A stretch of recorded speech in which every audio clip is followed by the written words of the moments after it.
দিয়ে গেছে, আগুন দিয়ে জ্বালিয়ে পুড়িয়ে ছারখার করেছে। 3 কোটি ঘর বাড়ি জ্বালিয়ে পুড়িয়ে ছারখার করেছিল।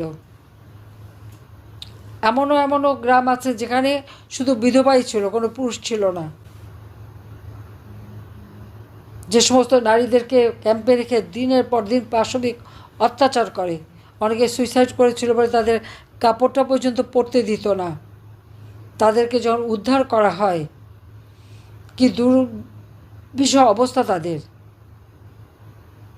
কেউ প্রেগনেন্ট, কেউ ক্ষতবিক্ষত শরীর, অর্ধ উলঙ্গ। ভারতের এক শিখ সৈন্য এদেরকে উদ্ধার করেছে। সব উদ্ধার করার সময় গিয়েছিল আমাদের মিত্রবাহিনী হিসেবে। তাদের মাথায় যে পাগড়িটা থাকে, ওই পাগড়িটা খুলে দিয়ে